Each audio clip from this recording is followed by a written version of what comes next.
Hi, I'm Greg Dell with Dell Disability Lawyers here with attorney Alexander Palamara, and we're going to talk about one of Alex's resolved cases that was recently against the Hartford. And Alex, in these videos, we like to talk about what you were able to do for the client and then hopefully provide some tips for people who are having any kinds of issues with Hartford. So give us the background of this case. All right, so our client worked as a general manager for Best Buy, worked there for a number of years, obviously worked his way up to be the general manager. And when you think about workers at Best Buy, one thing you actually never see them really do is sit down. They're always working with, customers, carrying stuff, helping them check out, this, that, and the other. You never really see them sit down, and that is the case for the general manager as well.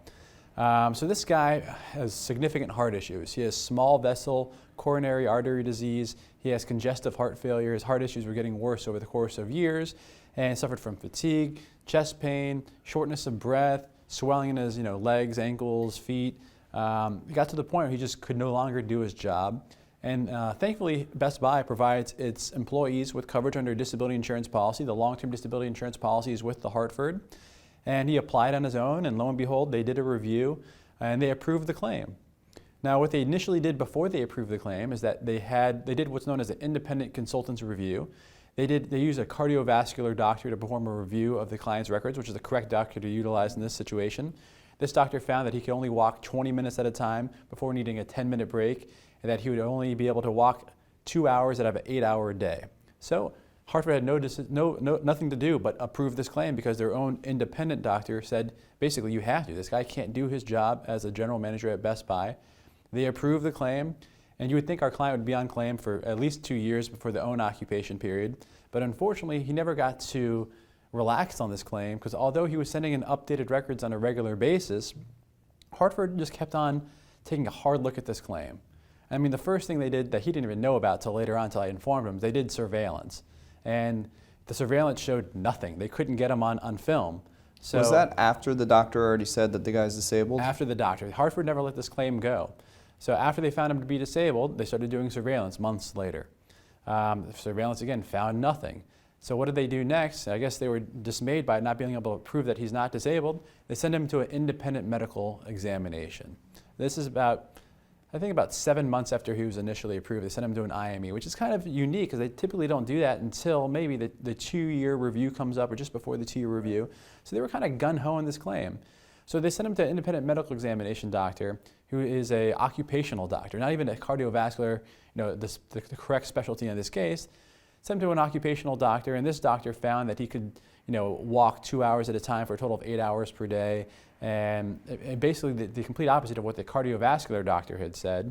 And although this doctor did say he could only lift 10 pounds occasionally and 25 pounds infrequently on his job, which actually I thought was supportive of our claim, but unfortunately they utilized the results of this IME doctor, overlooked the lack of surveillance, and overlooked the independent consultant's report from just 7 months earlier, and also overlooked the support from medical records and support from the treating providers, and decided they should deny this claim. So unfortunately, after being on claim for just about a year, Hartford denied this claim, and our now client found us.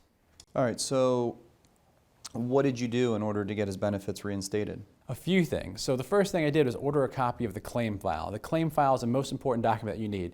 People talk to me all the time. They call me, they go, Alex, I already filed the appeal. I need your help because they sent me updated reviews, and what do I do here? And I go, well, you already filed your appeal. When did you file your appeal? Within days or a week after receiving the denial letter. And I said to them, that's crazy because you have no idea what you're appealing, what the foundation that the insurance company was relying upon to deny the claim. You didn't have a chance to review it. So the first thing you need to do is order a copy of the claim file because it's so important to figure out what the insurance company is hanging their hat on here. So when I got the claim file, first thing I did was get a copy of any consultant reports, the IME report, any occupational analysis. I pulled that all out, and what I found in this case was pretty telling that the insurance company just wanted to deny this claim. So first and foremost, I got the consultant's report that obviously supported our client's claim because they utilized it to approve the claim. I got the IME report and was able to go through that with a fine-tooth comb to figure out whether it actually supported Hartford's decision to deny the claim or actually supported my client's contention that he's disabled. And the most important thing in this situation was the occupational analysis. So Hartford has these people that are called vocational case managers, and all they do is perform they must spend 5 minutes at this at most. They perform a cursory review of what they think is the requirements of the person's own occupation. In this situation, I got a copy of Best Buy's job description for a general manager. And Best Buy's job description says that they have to be able to be on their feet 100% of the day. Not 10%, not 20%, but 100% of the day. So what the vocational case manager did was ignore that fact, and they found a job description called general manager or manager of a department store. So the general manager of a department store is actually a sedentary occupation, and they said with the results of the IME report and our occupational review, we don't think you're disabled, we think you can do your sedentary job. So when I read all this, I said to myself, I've shopped at Best Buy before. I've never seen a person sitting down for more than a few seconds, maybe on a stool when they're the checkout person, but right. The general manager, you see them walking around, either assisting customers, carrying boxes, helping push TVs out. Right. I mean, it's either a medium level job or a heavy duty job. So the first thing I did was I had to look up, is there a better job description in the Dictionary of Occupational Titles? And I found one. It was actually manager of a retail store. And that's actually a medium level, or excuse me, a light level job. So I realized that they were wrong in this occupational analysis. And then I applied the results of the independent medical examination, their own evidence that they try to use against us. I basically shot it at them. And with the appeal, I said, listen, the job is actually a light duty job. The IME doctor says he can't do a light duty job with the restriction limitations that you guys gave him. And also the occupational doctor was the incorrect person to be doing this review. I go, the cardiovascular consultant's report is very supportive of our client's claim. He even said that his condition is going to be chronic in nature and probably progress into the future. And then I had support from the treating providers and support from the medical records. So this appeal was pretty easy. So we put this all together, made all these arguments, filed the appeal, and within 21 days of filing the appeal, we got our client back on claim. It's a great outcome, but it's very frustrating to hear how Hartford says, we're going to send you for an examination. We know you have a heart issue. Everybody knows you go to a cardiovascular doctor for a heart issue, but they send your client to an occupational medicine doctor, which makes no sense. There's a reason that a cardiovascular doctor trains for an additional 4 years to have a specialty in cardiovascular medicine, which is for a disease of the heart, yet this occupational medicine doctor simply examines the patient, which really in a heart condition, the functional evaluation, you can't see anything. What are you going to see with heart disease when you're just examining the patient? Right. It's all objective evidence, to which then taking the objective evidence of the different types of echocardiograms and stress tests and things like that, and then examining that data based upon your training and experience as a cardiovascular doctor to look at that. So it's really, they completely not only went to the extent of trying to do whatever possible to deny this, but then they go to the wrongly qualified doctor, which is, it's crazy. You think a multi-billion-dollar company would simply say, hey, it's a heart issue. Let's go to a cardiovascular doctor and let's find out, is this person disabled or not? But instead, in Hartford's typical fashion, let's go to possibly somebody that we know is going to lean towards finding the person is not disabled. And then if we deny them, we'll see if they'll come back and hire a qualified attorney or get additional information for an appeal. Because unfortunately and scary, a lot of people don't do anything. Right. I mean, they get scared off because I think the insurance companies think if we do an IME, this case is tight. Air shut tight. There's no way they're going to beat this. Right. But there's things you have to realize that even an IME, you can beat this. There's ways to appeal these claims to prove that you are disabled. But our next issue is that there's a change in definition of disability occurring in the next couple months. So we have another fight on our hands, but we have enough medical evidence to prove that this person is unable to perform the duties of a sedentary job. Because most times, any occupation, it's supposed to take into account your training, education, and experience.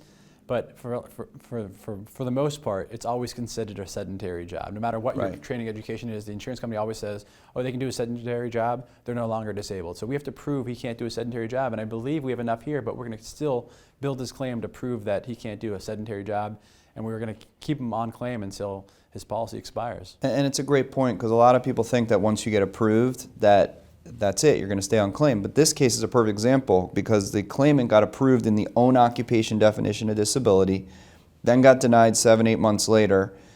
Now you win the appeal, he's back on claim, and now there's another battle coming because the definition is going to change, and you will likely win that battle, but it never stops. You always have to continue to protect the client's interests, which is why we always say, you know, we help protect benefits for clients. So congratulations on a great job. I'm sure the client's happy. Still a lot of work to do, but he's in good hands with you. So if you're someone who has a Hartford long-term disability claim, feel free to reach out to Alex, myself, any of our disability attorneys. No matter where you live in the country, we're available to assist you, and we look forward to speaking with you. Hi, I'm Gregory Dell, the managing attorney of Dell Disability Lawyers, and I hope you find the video you just watched helpful. We put these videos out all of the time, and we'd love if you would subscribe to our YouTube channel. Beyond our videos on our YouTube channel, we also have lots of information available on our website at diattorney.com, and we encourage you to come to our website. The goal is that we want you to be educated about the disability insurance process, and when you get to our website, you'll see that we have information all about your specific disability insurance company, your occupation, and your medical condition. And we've designed our website such that you can easily search our website to find things that you may specifically be looking for. Now, at our website, we have thousands and thousands of pages of information, hundreds of videos that you can search, plus we're building a section of reviews of all the disability insurance companies, and we have the Ask Our Lawyer section where you can go ahead and ask us any questions that you may have. Now, we realize that you may not need us right now, but you may need us in the future to help you with your disability claim, and we think one of the best ways to keep in touch is by clicking the button below and subscribing to our channel. And most importantly, again, no matter where you live in the country, we're always available. Just go ahead and give us a call. We're happy to discuss your claim and let you know immediately if we can help you.